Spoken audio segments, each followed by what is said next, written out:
What's going down, everybody? Welcome back to another episode of Commander Ad Populum. We are Commander for the people, by the people, for the people. This is episode 31. My name is Ryan. If this is your first Commander Ad Populum, welcome. It's great to have you. If you are a returning listener, it's good to have you back. Welcome. I thank you for checking in every week, as always. Of course, this episode and many before it are brought to you by FusionGamingOnline.com. You can go there for all of your Magic needs, and of course, you can find Commander Ad Populum alongside all of Fusion's sponsored content on themanabase.com.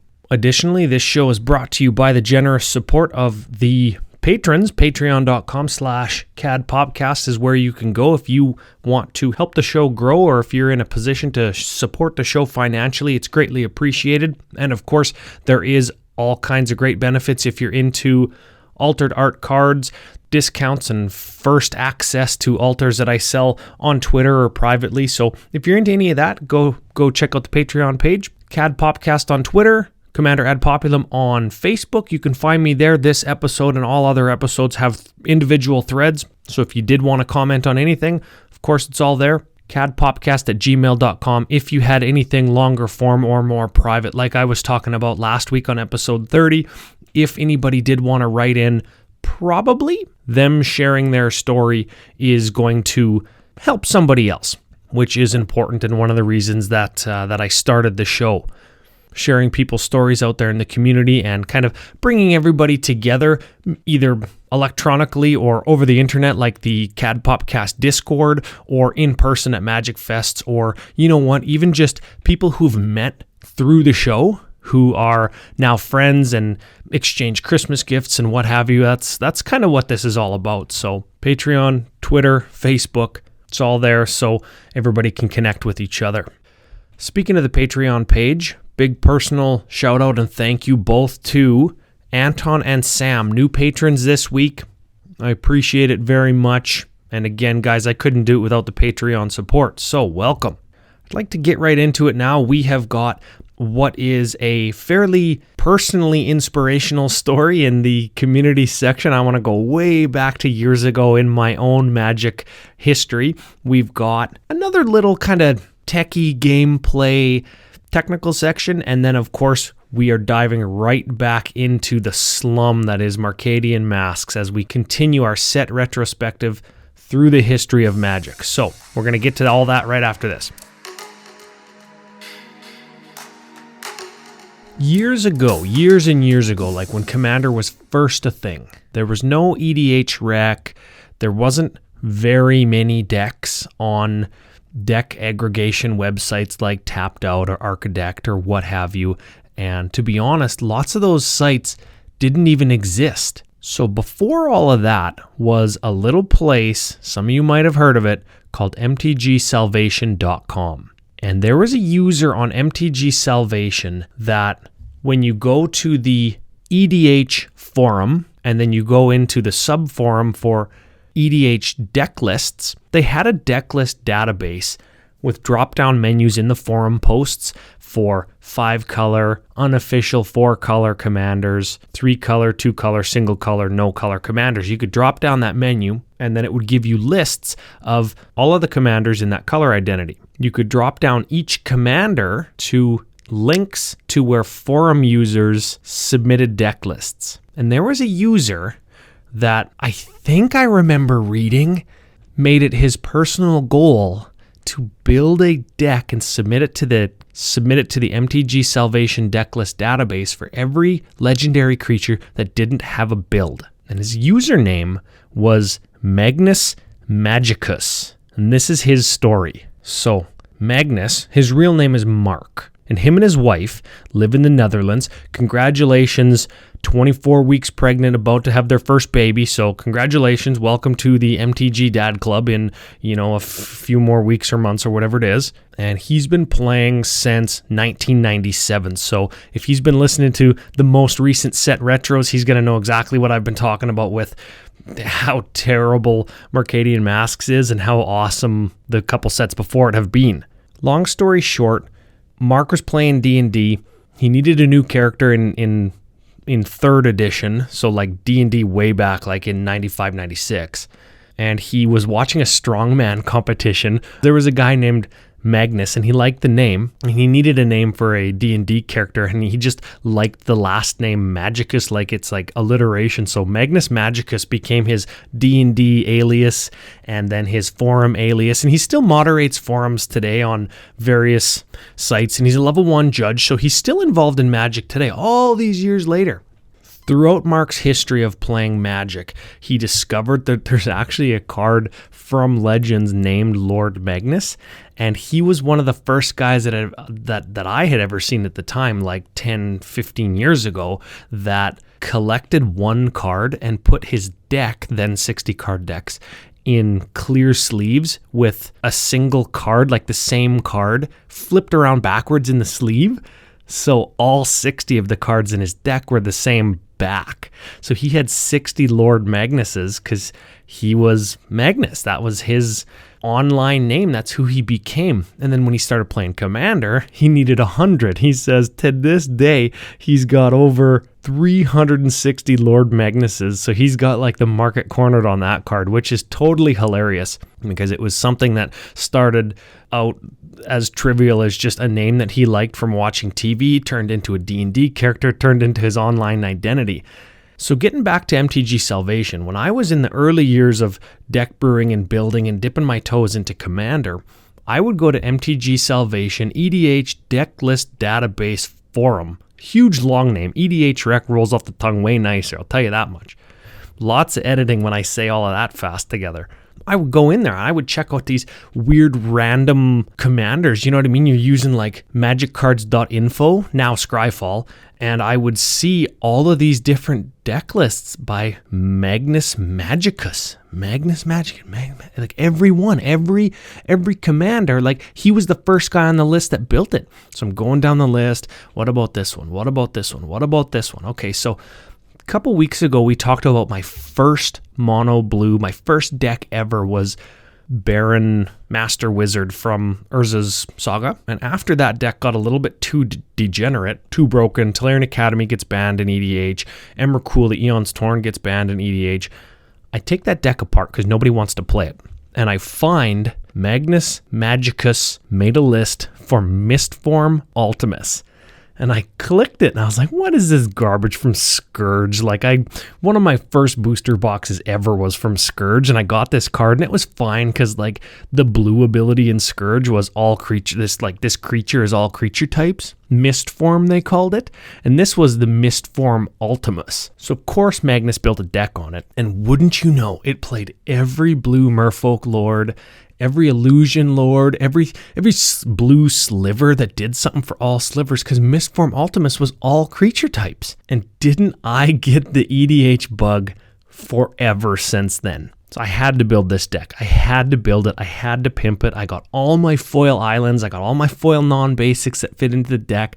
And I started building all like the mana doublers that I could play in blue, and sweet mana rocks and equipments to build this like Mistform Ultimus jank tribal Voltron really tricked out pimp deck. And I still have it to this day, and I bring it to events all the time. It's got signed stuff, it's got altered stuff, it's got foil stuff. I remember Vegas 2018, I got my Elephant Graveyard signed by Rob Alexander, and that was the second last piece that I need to get pimped. The only thing I'm missing is a Dark Visions misprint for Griffin Canyon. That's a little bit of a meme joke on Commander Cookout Podcast, because I had the opportunity to buy one online for like $12, and I was like, oh, it's $12. I don't want to buy it. And now you think I can find a Dark Visions misprinted Griffin Canyon? Not a chance. If anybody out there has one, get at me, because we'll make a deal. 100%. Anyways, this is one of my pet decks. It's finished until a new Tribal Lord comes out in mono blue, and it really cemented the idea that this is the type of Magic that I wanted to play. And it was inspired by Magnus Magicus on MTG Salvation, which still exists. You can go there. It was going to be closed this summer, but then somebody like bought it, and now it's still operational, and they were a huge driving force in Magic previews and spoilers for a very long time before the likes of Mythic Spoilers and all of the promotional material and marketing surrounding, content creators and preview season and all that jazz. But MTG Salvation was the place. Magnus Magicus was the inspiration for me to play Commander. So huge thank you to Mark for making up that name, making it stick in my head when I read it, like all those times, to see all those different builds that he did, and then inspiring me to build, and eventually, I guess, like creating who I am today. Because I'm a content creator now, and this is what I do. And a lot of that was predicated on how much I love the format of Commander, and a lot of that was predicated on this deck. So huge thanks to Mark, huge shout out. And of course, his Twitter and the site that he moderates for will be available in the show notes below, wherever you find the podcast, whether it's Apple Podcasts or Google Play or whatever. It'll be in the show notes, so you can access that to either hook up, give him a follow, or see what he's up to now that he's not the guy on mtgsalvation.com. So that's mine and Mark's little bit of a history connection there. I'm going to take a short break, get a drink of Diet Pepsi. We'll be back right after this for another quick, just little techie section.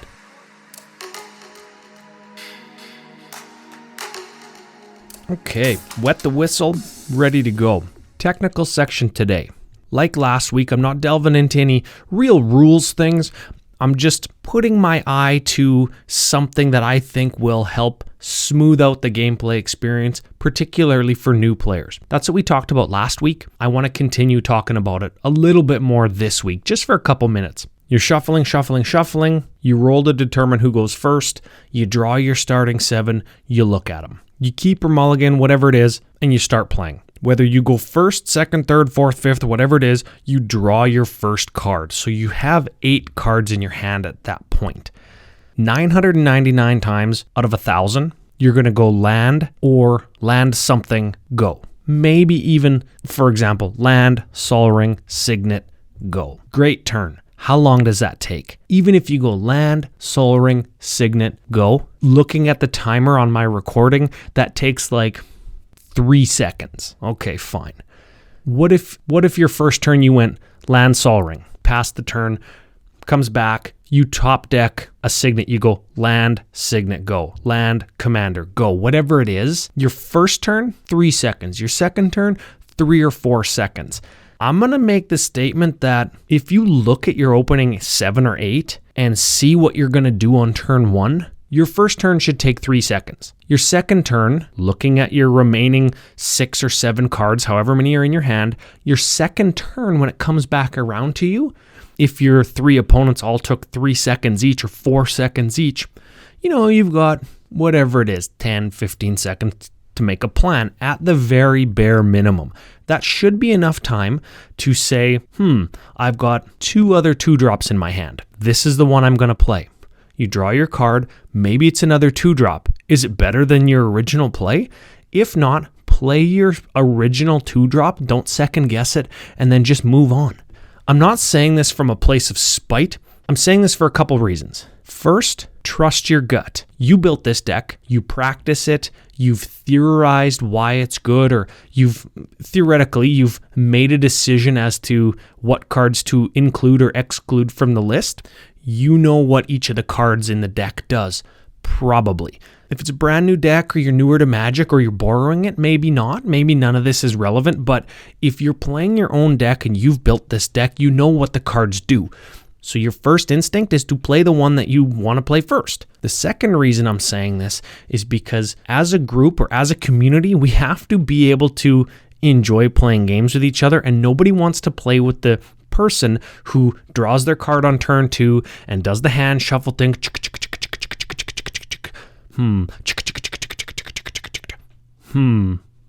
Pass. Or Signet.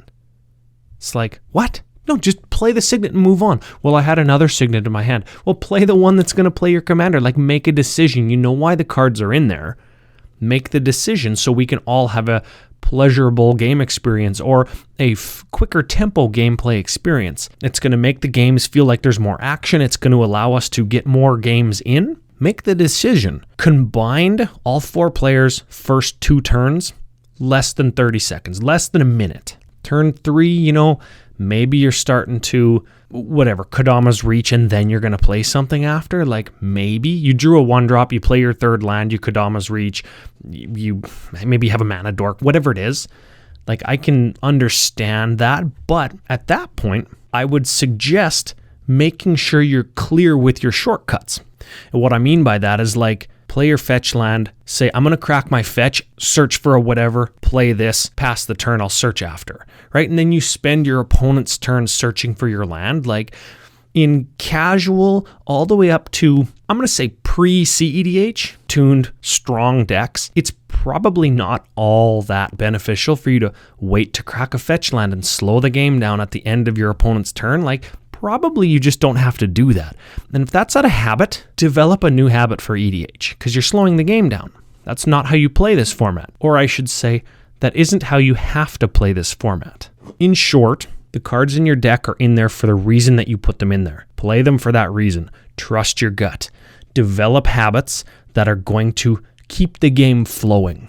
On a lesser note, you don't 100,000% of the time have to always get maximum value out of every single thing you do. Sometimes it's okay to just crack your fetch land on your opponent's turn so you can untap with it on your turn for brevity's sake, or to keep the game flowing. Trust me, a quicker paced game through the first 3 or 4 turns where everybody's just kind of BSing and going quickly to get to the meat and potatoes of the game is going to be a lot funner of a game than just crack my fetch land, end a turn, wait, think. So that's what I got to say about that today. Now, straight into masks, baby, just after this.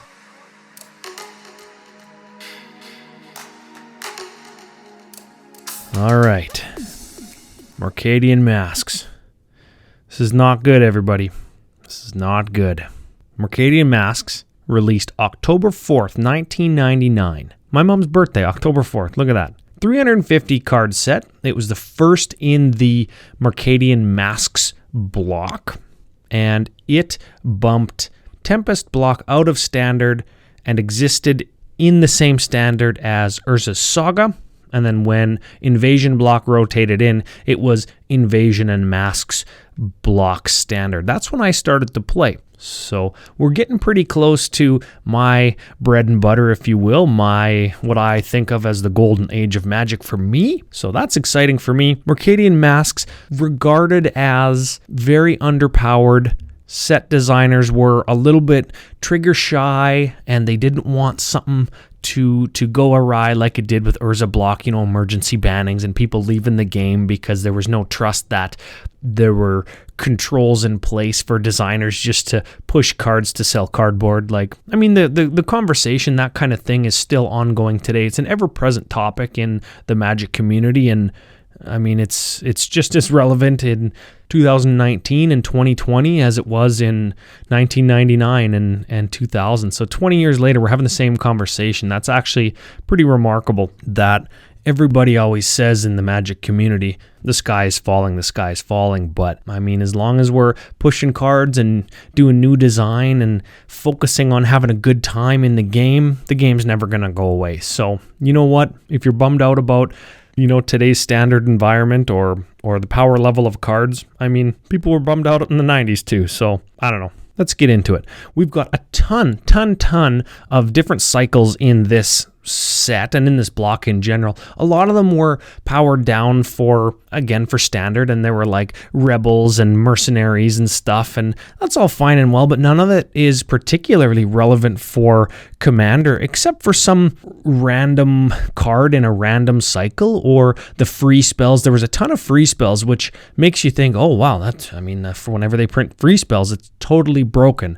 And in a few cases that is true, but again, those free spells aren't kind of changing the format of Commander. They're more relevant for Vintage and Legacy. And things like some of the common lands and some of the mana rocks in Masques are a little bit more prolific. So we're going to talk about those in a quick sec. But before we do, we always look at the legendary creatures first. following suit with our last 4 or 5 sets, there are 2 legendary creatures in Mercadian Masques. There is Chomano Revolutionary. I think he was involved in the Weatherlight story, or he was a Weatherlight crew member. I don't remember. But he is a 2/2 for white 2. Prevent all damage that would be dealt to Chomano Revolutionary. So he was like the White Pillow Fort commander for years and years, and that kind of archetype just went away because there was better options like Grand Arbiter or now Savine the Chronoclasm. And I think that Chomano would fit right into a Savine deck because Savine gets all damage prevented to him as well. And you could play full Jeskai suite of colors, so you have access to Earthquake, Rolling Earthquake, Fault Line that deals X damage to all creatures and players. You keep the board clear, and your creatures that don't take damage stay alive. And you can enchant or equip them with Pariah or Pariah's Shield, so when you take damage from Earthquake, it's redirected to your Chomano or your Savine. So I think Chomano saw a little bit of an increase in play when Commander 19 launched earlier this year, but other than that, he's sort of been thrown by the wayside because the mono White Pillow Fort deck just doesn't exist anymore. The other commander, very popular in Standard at the time, Squee Goblin Nabob. So 1/1 Goblin for red 2. At the beginning of your upkeep, if Squee is in your graveyard, return it to your hand. So you could sacrifice this and then get him back, and you could, Goblin Bombardment or sacrifice for XYZ benefit and then get him back. And he was a goblin, so he fit right into, the mono-red goblin thing that everybody likes to do, or at least at one point has done in their Magic career. So popular guy, funny character in the story, but these days there's, 2 different Krankos, a Pashalek Mons, a new Squee that you can combo with another card in Mercadian Masques that we'll talk about in a second. So he's kind of fallen by the wayside as well, but Goblin players of old might still play him just because you can get him back and he represents some amount of card advantage in red. Getting on to the rest of the set, the first card I want to talk about is something that might be underplayed, but I don't know. You guys tell me on Twitter at CadPopcast. The first card is Afterlife. Instant for white 2, destroy target creature, period. It can't be regenerated, period. Its controller puts a 1/1 white spirit creature token with flying onto the battlefield. So sounds a lot like Beast Within, but they get a 1/1 flyer. The difference being, of course, Beast Within says destroy target permanent. So I don't know, you be the judge. Is a 3 mana kill a creature, they get a 1/1. Is that cool? Probably not, because in white Swords and Path exist. But after that, this is not terrible. This is not terrible. Next one I want to talk about, Armistice Enchantment for white 2. You pay white 3, draw a card. In white, draw a card, and target opponent gains 3 life. Maybe if you spread that around, you could activate it.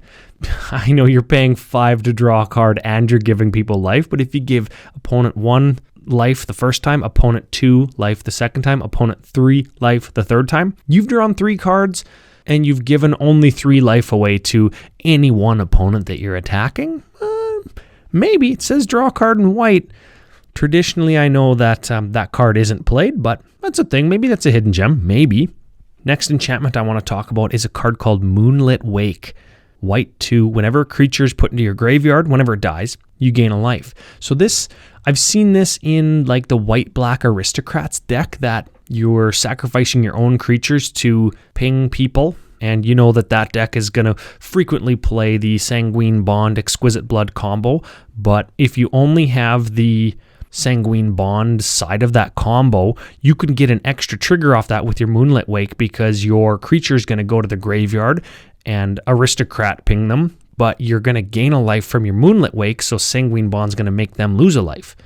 So it's an extra, just a little value card in that deck specifically. I've seen a card called Renounce used to good effect. I don't think in Commander, but when I used to play way back in the day, when I was first learning to play and we played 10-player multiplayer games, Renounce is an instant for white 1, sacrifice any number of permanents, and you gain 2 life for each sacrifice this way. So in response to, a sweeper, or I've seen an Armageddon, somebody sacrifices all their lands and then they go up 20 life.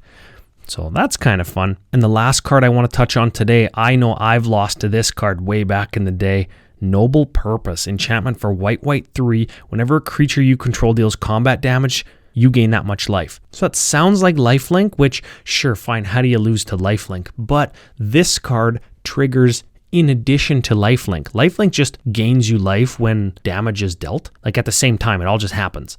This is a triggered ability that goes on the stack. So if you attack with a creature that has lifelink, you're going to gain that life. Then this is going to gain you that much life again.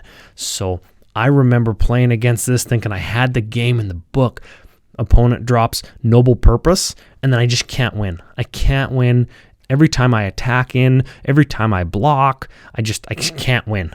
So maybe falling out of favor, but you know what? The life gainy deck or the Pillow 4T deck probably still wants that. Again, looking at that Savine Chomano deck, because those creatures block all day, and whenever they block, they don't take damage and they actually gain you life. So kind of a cool card. Moving into blue, of course, Brainstorm was in this set. There was like a card in each color that kind of got reprinted from Tempest and Urza Saga and Masques, and then it was like maybe again in Invasion because they wanted to keep those cards in the standard environment. So Brainstorm was kind of like that. There was a Disenchant. There's Dark Ritual again was in this set, Masques, and I think in Mirage, and I think in a set before that as well. So that's been in standard almost for the entire history of Magic that we've reviewed so far. Bribery was in this set. You search an opponent's library for a creature, put it onto the battlefield under your control for 5 mana, blue 3. That's an extremely powerful card. It lets you take their win condition maybe. It lets you cheat in for 5 mana, maybe something that costs way more than 5 mana. And the odd time you get super lucky and you get like a Blightsteel or something and you just kill them. Then it's great. Coastal Piracy was originally printed here. Whenever a creature you control deals combat damage to an opponent, you draw a card. So that's kind of like Bident of Thassa, and you'll see Bident and Coastal Piracy alongside each other in the same deck. Counterspell, another notable reprint. False Demise, which is maybe a little bit of an underrated gem. So this is an enchant creature, an aura for blue 2. When enchanted creature is put into the graveyard, return that creature to the battlefield under your control. So you can enchant an opponent's creature, and you can get their creature when it dies. Like you kill it and then you get it. So good way to cheat something in at the cost of 2 cards. But I've seen this to great effect with a sack outlet and enchanting your own creature that happens to just get an aura back like an Auramancer. So you sack your Auramancer to your Ashnod's altar when it's enchanted with False Demise. It'll immediately come back, and then it'll bring the False Demise back to your hand because that's what Auramancer does. So as many times as you have blue, you can continue to do this. And I've seen that used to great effect. Another one of the very prolific cards in Eternal formats like Brainstorm and Counterspell have been, and Dark Ritual, we've got a Gush. And I think this is the first one that I mentioned that is like an alternate casting cost, or one of those free ones where in Gush's case, you can return 2 islands you control to their owner's hand instead of paying its mana cost for blue 4. It's an instant that just says draw 2 cards. So I think banned in Legacy, restricted in Vintage, banned in Pauper, and Doomsday players in the CEDH crowd are going to know this card real well because you use a Gush because it's a free way to crack your Doomsday pile and draw the top 2 cards of your now 5-card library off the back of a Doomsday, which are usually cards that just let you draw more cards. So you can draw your entire Doomsday deck and usually win with a Lab Maniac. Misdirection is another one of those free spells I was talking about. You can exile a blue card in your hand instead of paying the blue 3 mana cost, and what you do is you just change the target of a spell or ability. So again, popular in Vintage. I don't know if it's still popular, but for a long time it was very prolific. And I've seen this in Commander where you just want to, exile a card and switch a target, and that'll usually win you the game if it's late in the game. And remember, when people are running the game with like extra turn cards, and a lot of them say target player takes an extra turn or target player takes 2 extra turns, you can misdirection that when you're tapped out and then just steal a game win because you get 2 turns in a row. Just something, throwing that out there. I love the card Shoving Match. This is an instant. Until end of turn, all creatures gain tap. Tap target creature. Shoving match. It usually results in every creature on the battlefield being tapped. So that's always fun. I would be remiss in Mercadian Masques to not mention Waterfront Bouncer, which ran standard for a while because of that reason, but also because it's a spell shaper. That was a kind of a super cycle in Masques block. They existed in all colors in all 3 sets, and essentially what they were was a creature that had the mana cost and ability of a different card tacked onto it. So Waterfront Bouncer had Unsummon tacked onto it. So you go blue, tap, discard a card from your hand, return target creature to its owner's hand. And essentially, you pay the blue and discard a card. That's like you're casting Unsummon, but then you still have this 1/1 for 2 left over on top of that. So there was a bunch of those, and they existed for a ton of different spells like Rampant Growth, Disenchant, Dark Ritual, Unsummon. There was a whole bunch of different ones. In future sets, there's legendary ones where you discard 2 and you get like a really big effect. So super cool. On to black, we've got Black Market. I think that that's a mono black staple, right? Black 3, whenever a creature is put into the graveyard, it gets a counter. At the beginning of your pre-combat main phase, you get a black for each counter on it. So I've seen this get up to like 30, 35 counters, and then you just go like Exsanguinate for 32, 33. So that card wins games for sure. Conspiracy, another mono black 5-drop enchantment, enters the battlefield, choose a creature type, creatures you control, and creature cards in your graveyard, there you go, are the chosen creature type. So that sees play along the alongside like Patriarch's Bidding, where you just name a creature type with Conspiracy, name the same creature type with Patriarch's Bidding, and then you get all the creatures in your graveyard back because they're all the same type. So interesting card. Another very interesting card, part of a cycle, the Monger cycle. This is Scandal Monger. This is a 3/3 for black 3. You can pay 2. Target player discards a card from their hand. Any player may pay this ability only when they could cast a sorcery though. So each color got one of these. I like the black one because any player can make any other player discard a card. And I used to play this in my Vivictus Asmati deck because I'd play a Scandal Monger. And then if people wanted me to discard cards, well, maybe I'd discard a World Gorger Dragon, right? And then I would Vivictus until I could find my Animate Dead or my Dance of the Dead. And then I would just kill them because they were like thinking they were smart getting me to discard a card, you know what I mean? So Scandal Monger's cool. Another free spell, this time Snuff Out instant for black 3. If you control a swamp, you can pay 4 life and then you just cast it for free. And it says destroy target non-black creature. It can't be regenerated. Got to have a swamp, so you do have to have mana, but it can be tapped. You just say 4 life, kill your guy. That's cool. I like that one. On to red and another free spell, instant for 3 mana. You can sacrifice a mountain instead of paying Crash's mana cost. And it just says destroy target artifact. So tap mountain, don't care, sack it, kill your whatever, your artifact. That's always great. I like that one. There's also Thunderclap. Sack a mountain. It deals 3 damage to target creature. So kind of a removal spell. I think more tuned decks that are specifically going after something in particular, some small commander, maybe in CEDH, maybe that card sees play because it's just free kill your commander. Again, the CEDH crowd, tell me I'm wrong. It's all good. Next one up, Seismic Mage. Here's another spell shaper. 1/1 for red 3. You pay red 2, discard a card, destroy target land. So that's Stone Rain attached to a body. And Stone Rain was also in this set. So yeah, that was a deck. More so now in Commander, you can just Stone Rain that problem non-basic every single turn from somebody. Get that Gaia's Cradle, get that Cabal Coffers, get that Thespian Stage. So I like that guy a lot. Uphill Battle, this is the red version of like Blind Obedience or whatever. It's an enchantment for red 2. Creatures your opponents play come into play tapped. So yeah, pretty much exactly Blind Obedience, except like no extort and cost more mana. But you know what? If you're looking for that in your red control deck, that exists. On to green. Enchanters players will know Ancestral Mask 3-drop aura. Enchanted creature gets +2/+2 for each other enchantment in play.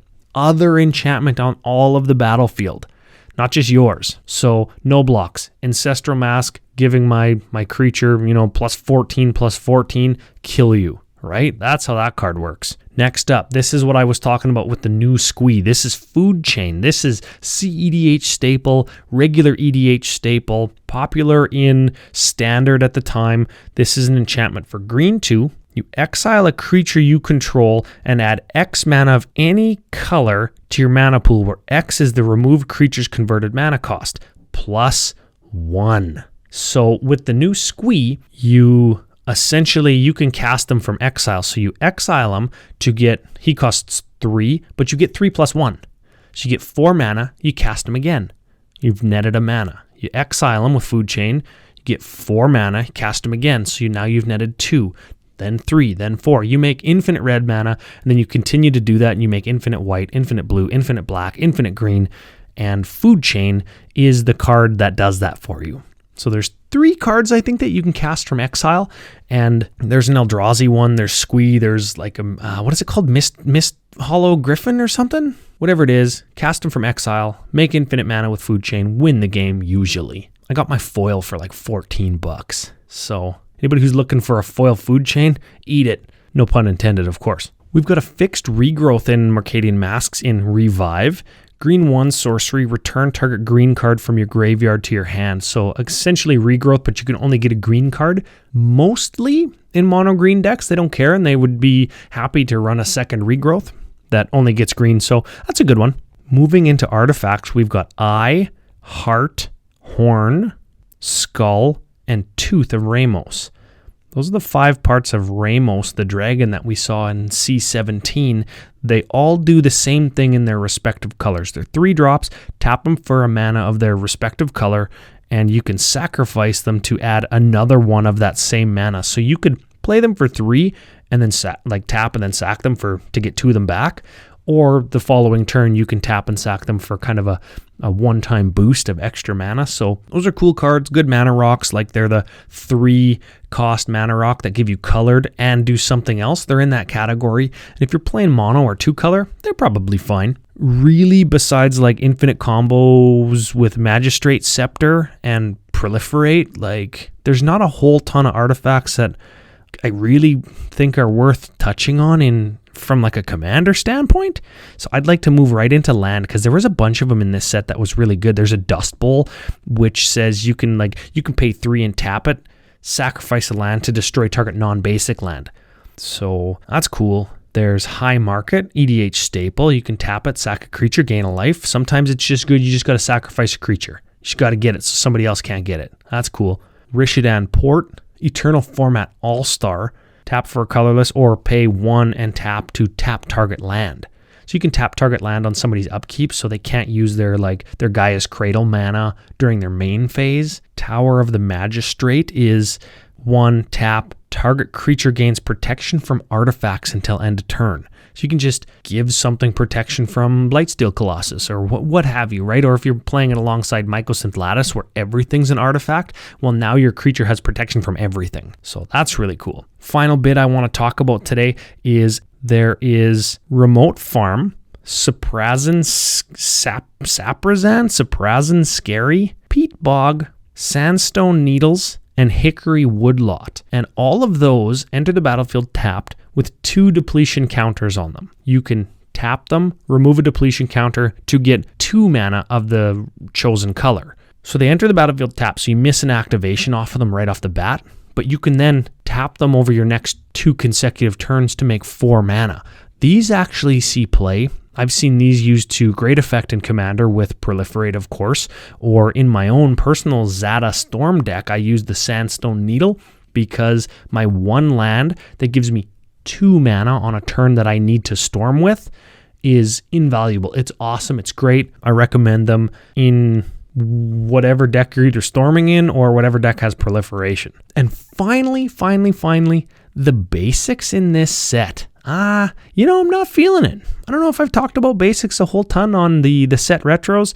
They're kind of just blasé, just like, I don't know. I don't want to rag on anything, but they're not my favorite basics. And you know what? We're coming up to Invasion next block. It's one of my favorite swamps of all time in that set. So maybe I'm just biased, but Masques block forests, Masques block mountains, whatever it is, basics, not my jam. But that's it. That is from a commander standpoint, what I think is some of the better cards in the set or the hidden gems. If you've got your own, of course, cadpopcast@gmail.com, @cadpopcast, or commander@populum on Facebook. Huge thank you to FusionGamingOnline.com for all of your Mercadian Masques needs, if that's you. And again, huge thank you to all of the patron supporters, patreon.com/cadpopcast.